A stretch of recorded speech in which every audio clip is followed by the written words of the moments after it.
Oi, gente, tudo bem com vocês?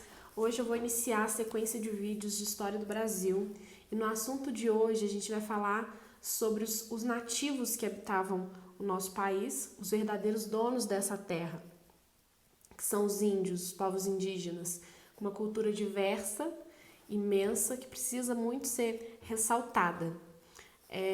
Então, para iniciar, eu queria começar. Vamos abordar um pouco a pré-história, que eu acho importante a gente falar um pouco sobre a pré-história dos primeiros habitantes da América. Depois eu vou falar um pouquinho sobre a expansão marítima que marcou esse primeiro contato dos povos europeus com os nativos. E depois a gente vai falar um pouquinho sobre o período pré-colonial aqui no Brasil. A primeira pergunta que se faz, é de onde vieram os primeiros habitantes da América.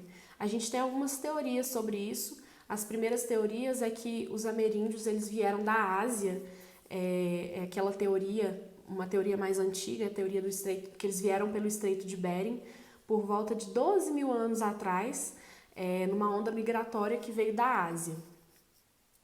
Só que aí surgiram novos fósseis que foram questionando essa teoria. Inclusive esses fósseis foram encontrados aqui no Brasil. São as pinturas da Serra da Capivara, as pinturas rupestres na Serra da Capivara, que são datadas em torno de 30 mil anos.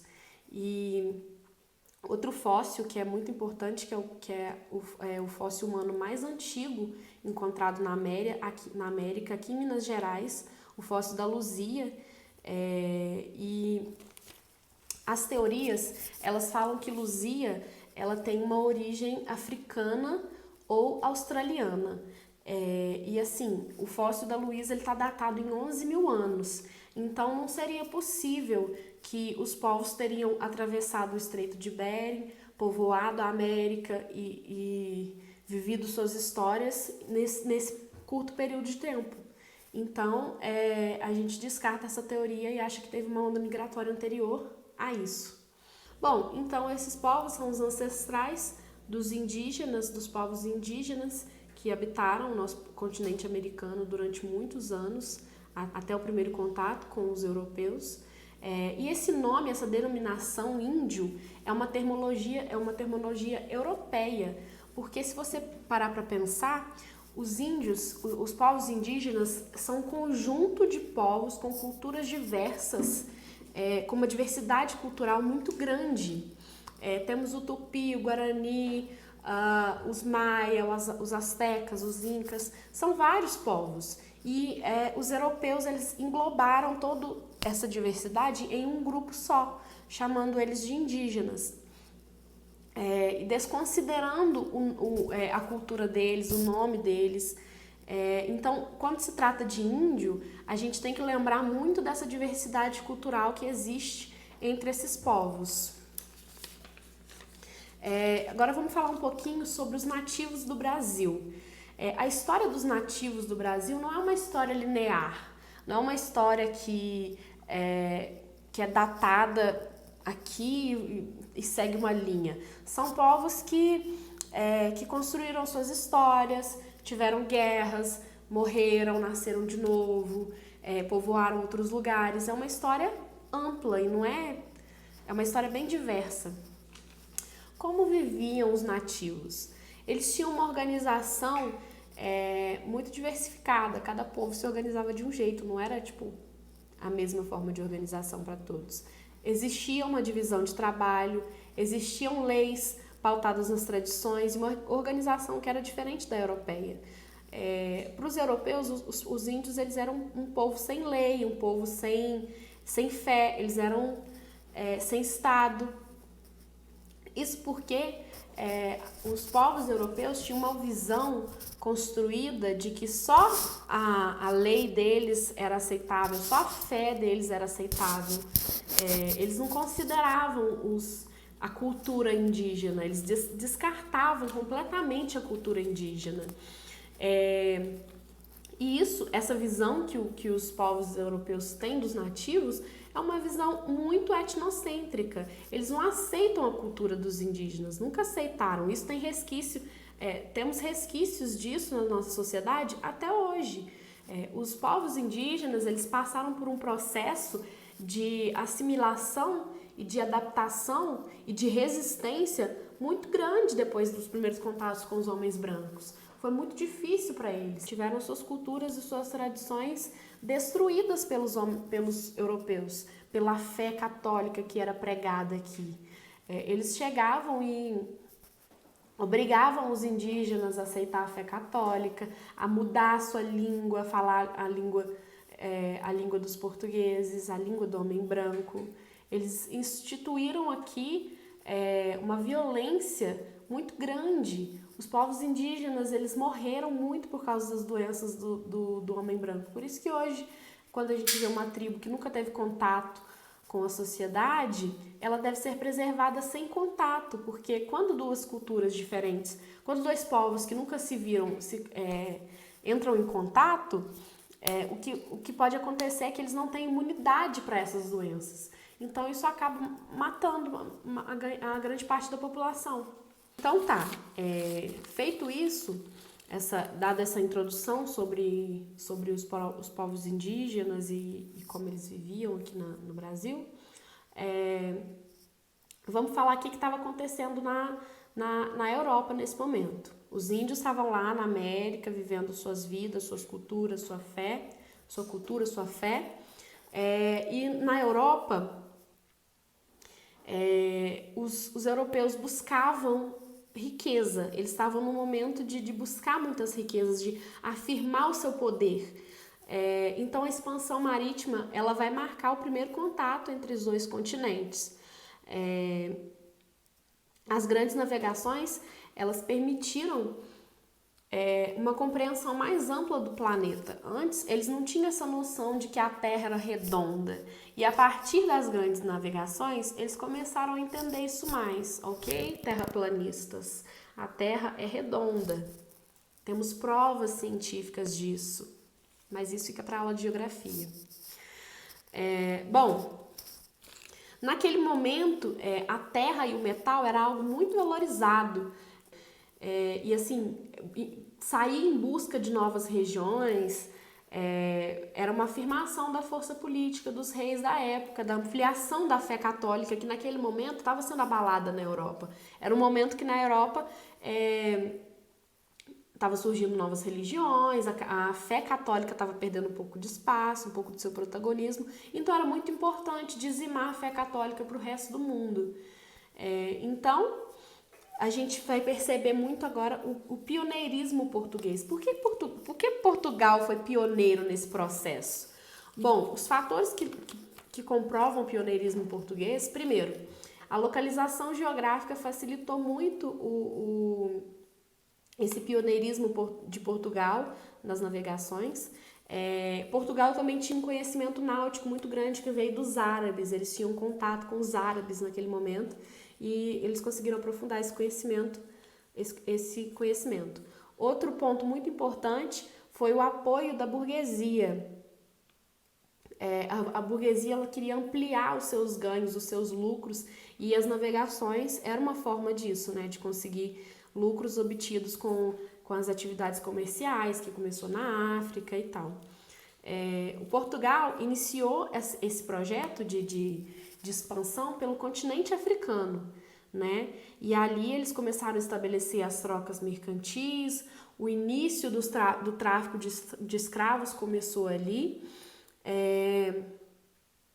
e posteriormente eles conseguiram chegar nas Índias, estabelecer um comércio que estava dando muito lucros para eles devido às especiarias dos indianos. Nesse processo, nessa viagem de chegada às Índias, foi que Pedro Álvares acabou acidentalmente encontrando o Brasil. A gente fala que é acidentalmente, que foi o que foi declarado naquele momento, mas a gente sabe que tinha uma curiosidade de achar terras no sul. Colombo já tinha descobrido a América ali um pouco acima, então por que não chegar um pouco mais para baixo e conferir se não tinha terras ali, né? Mas no momento que dava lucro mesmo para Portugal era o comércio com as Índias. O expansionismo vamos falar um pouco sobre a Espanha, né, que teve um papel muito importante também nessa trajetória. O Cristóvão Colombo, ele teve as suas viagens patrocinadas pelos reis católicos e o objetivo dele, a visão dele era encontrar a Ásia. Ele acreditava que ele podia sair de barco ali, dar a volta no mundo e encontrar a Ásia. Só que ele não sabia se ele encontrar a Terra no meio desse caminho, né? Que foi o que aconteceu. Ele pousou ali na ilha, foi nomeada de Ilha São Salvador. Bom, uma coisa que se percebe muito nesse momento é que a França e a Inglaterra... Por que a França e a Inglaterra eles não participaram disso? Porque eram potências muito grandes naquele momento, né? Eles não tiveram esse destaque porque a França e a Inglaterra elas estavam muito ocupadas brigando entre si, elas estavam vivendo um conflito ali entre elas e não tinha espaço naquele momento para ficar se preocupando com navegações, que era uma coisa que Portugal e Espanha estavam fazendo. Bom, e quando a Espanha encontrou as terras na América, criou-se esse clima de disputa, né, entre Espanha e Portugal, para evitar que surgissem conflitos entre eles tiveram que fazer uma negociação para estabelecer os limites dessa exploração. Esse acordo ele foi chamado de Tratado de Tordesilhas. E aí o que acontece? Na primeira versão do Tratado de Tordesilhas, 100 léguas a oeste acima das ilhas do Cabo Verde, ficou em domínio dos espanhóis. E aí depois esse acordo não estava favorecendo muito os portugueses, e aí ele queria uma mudança para 370 léguas. E com isso, os espanhóis eles acreditavam que os portugueses queriam essa alteração porque eles tinham encontrado terra ali embaixo, no sul da América. Ainda não tinha ocorrido. Mas aí depois isso aconteceu e aí os portugueses foram encontrar o Brasil e tal, e beleza. Encontraram o Brasil e foi isso. Mas aí, vocês acham que ficou por isso mesmo? Tiveram o Tratado de Tordesilhas e o resto do mundo aceitou? Não foi bem assim, né? Depois que ocorreu o Tratado de Tordesilhas, o resto da Europa ficou tipo assim, uai, vocês dividiram o mundo em dois? Portugal e Espanha, como assim? Eles não respeitaram o Tratado de Tordesilhas. Mas eu vou falar um pouquinho disso depois. Agora eu vou iniciar aqui o conteúdo do período colonial, do período pré-colonial. Bom, quando a gente chama o período de pré-colonial, não significa que quando estava ocorrendo lá a colônia, a gente já sabia que o Brasil ia ser uma colônia. Isso de chamar os períodos, de estabelecer nome para os períodos, isso de chamar os períodos, de estabelecer nome para os períodos, é só uma forma didática da gente organizar a história. E aí, na Europa, Portugal estava lá, pioneiro, né, no processo de expansão. Mas apesar de ser um país muito pequeno, ele estabeleceu um império dentro de 3 continentes. Ele tinha terras no Brasil, na América, no continente americano, no continente africano e na Ásia. Cabral ele chega no Brasil em 1500. Quando ele chegou, ele ficou aproximadamente uns 8 dias e depois ele seguiu viagem com destino às Índias, que era onde ele estava planejando ficar. Só que assim, quando ele chegou aqui, ele não encontrou riquezas logo de cara. O Brasil ele ficou aproximadamente uns 30 anos sem que Portugal desse uma grande importância para o nosso país. Eles encontraram uma madeira aqui que liberava uma tinta que tinha uma cor de brasa, por isso o nome do nosso país é Brasil, o nome dessa planta era pau-brasil. Até então o Brasil era conhecido como Terra de Santa Cruz. E aí depois o nome se mudou para Brasil, porque era a terra do pau-brasil. Bom, e aí os portugueses eles estabeleceram negócios com os indígenas para que eles pudessem entregar madeira para eles em troca de ferramentas, machado, espelho, essas coisas que eles não tinham na época. O que pode se fazer em relação a isso são duas leituras possíveis. A primeira visão é de que o português ele estava explorando dos índios, dando para eles coisas que não tinham valor nenhum, que eram esses instrumentos, e pegando madeira, muita madeira, colocando os índios para pegar madeiras para eles. Só que isso é uma visão assim que você analisa o que é uma visão que você parte do pressuposto de que só a noção de valor válida era do português. Para os índios, a madeira tinha muita madeira, eles não tinham o que fazer com aquela madeira. E aqueles objetos, o machado, o espelho, era uma coisa que eles nunca tinham visto, era interessante para eles aquilo. Então,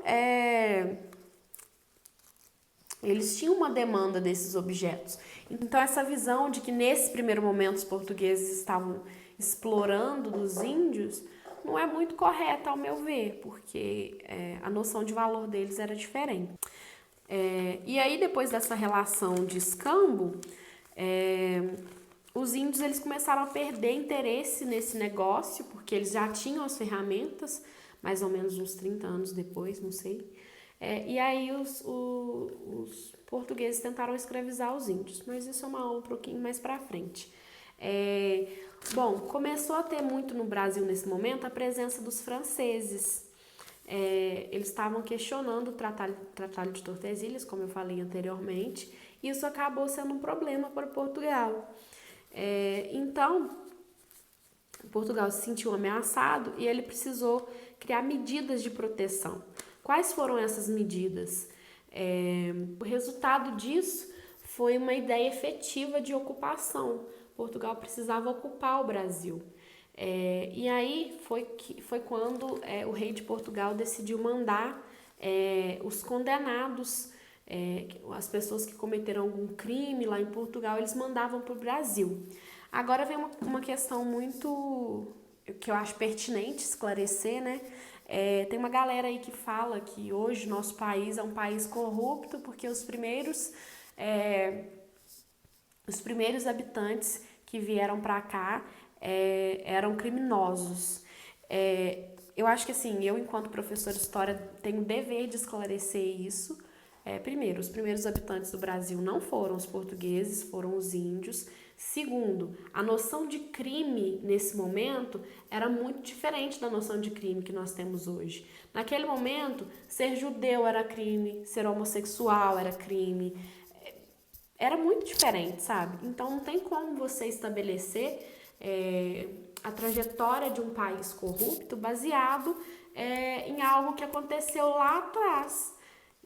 E aí eles mandaram alguns desses condenados para o Brasil para povoar o continente, né? Para povoar o país. E a colônia, que agora já começou a ser tratada como colônia, e vieram, alguns deles se casaram com índias, contra a igreja, né? Claro que não aceitava isso na época. Mas aí eles construíram suas histórias aqui. Enfim, eu acho que a gente pode encerrar por aqui e agora eu vou passar alguns exercícios para vocês. Vou deixar uns exercícios, um link com 3 exercícios só para vocês responderem e eu quero que vocês corrijam comigo. Eu vou corrigir ele aqui com vocês, então eu vou dar um tempinho para vocês responderem.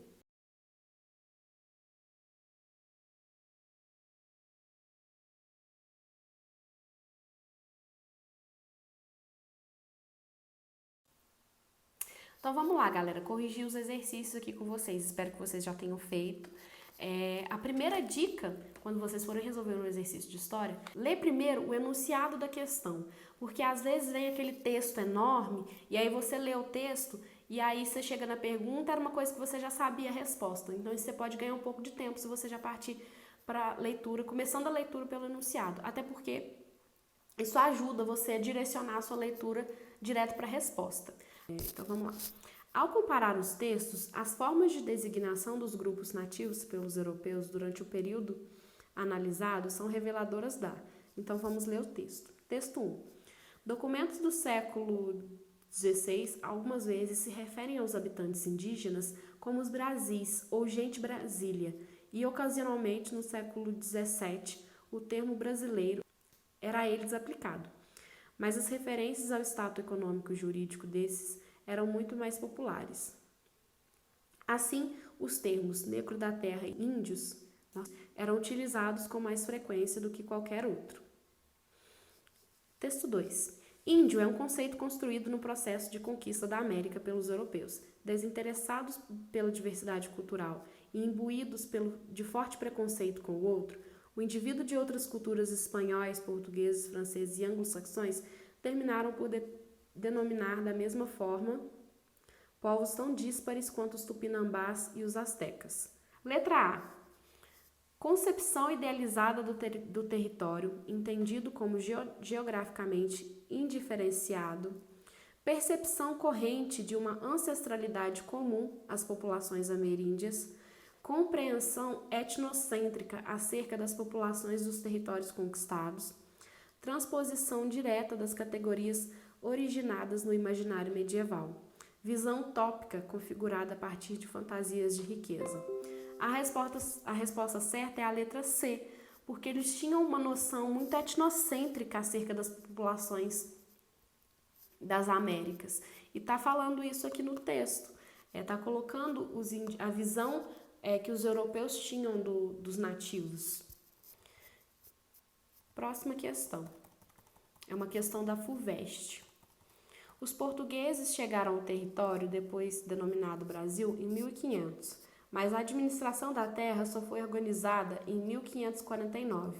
Isso ocorreu porque, até então, os índios ferozes trucidavam os portugueses que se aventurassem a desembarcar no litoral, impedindo assim a criação de núcleos do povoamento? Não. O primeiro contato com os indígenas foi até, assim, foi um contato ok, vamos dizer. A Espanha, com base no Tratado de Tordesilhas, impedia a presença portuguesa nas Américas, policiando as costas com expedições bélicas?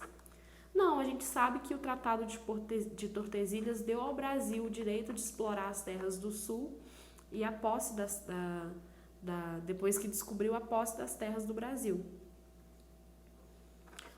Letra C. As forças e atenções dos portugueses convergiam para o Oriente, onde vitórias militares garantiam relações comerciais lucrativas. Bom, a gente sabe que no primeiro momento o foco dos portugueses eram as Índias, porque era um comércio mais lucrativo. Então a questão certa é a letra C. Letra D. Os franceses, aliados dos espanhóis, começa errado, os franceses não eram aliados dos espanhóis. A população de Portugal era pouco numerosa, impossibilitando o recrutamento de funcionários administrativos. Não era bem assim. Apesar de ser um país pequeno, tinha gente sim para povoar aqui. Questão 3. É uma questão do Enem de 2015. Vamos lá. Vou começar pelo enunciado. A observação do cronista português Pero de Magalhães Cândavo, em 1576, sobre a ausência das letras F, R e L na língua mencionada demonstra. Vamos ao texto. A língua de que usam por toda a costa carece de 3 letras. Convém a saber, não se acha nela F, nem L, nem R, coisa digna de espanto, porque assim não tem fé, nem lei, nem rei, e dessa maneira vivem desordenadamente, sem terem, além disso, conta, nem peso, nem medida. Bom, o que essa fala do Pero de Magalhães diz sobre os indígenas, né? Vamos lá, letra A. Simplicidade da organização social das tribos brasileiras. B. Dominação portuguesa imposta aos índios no início da colonização. C. Superioridade da sociedade europeia em relação à sociedade indígena. D. Incompreensão dos valores socioculturais indígenas pelos portugueses. E. Dificuldade experimentada pelos portugueses no aprendizado da língua nativa. A resposta certa, claro, é a letra D. Os portugueses, eles não tinham essa compreensão da sociedade que existia ali E você dizer que existe uma superioridade europeia é uma coisa muito preconceituosa, como está na letra C, é uma coisa muito errônea, né? São culturas diferentes, não significa que uma supera a outra. A resposta certa, então, é a letra D. E é isso. Bom, gente, acabou. Eu sugiro que vocês pesquisem mais exercícios, tirem dúvidas comigo. Se vocês tiverem alguma dúvida, pergunta aqui embaixo, pode perguntar no grupo do Facebook, no grupo do WhatsApp. Eu tô aqui para tirar dúvidas de vocês. Estudem, procurem outros vídeos sobre esse assunto, sobre essa temática, que é um tema bastante interessante, muito importante para a prova. Façam bastante exercícios, porque é só fazendo exercício que vocês vão conseguir dominar a prova do Enem. Enfim, tenta tirar um tempinho para vocês fazerem os simulados com as questões. E é isso. Obrigada. Tchau, tchau.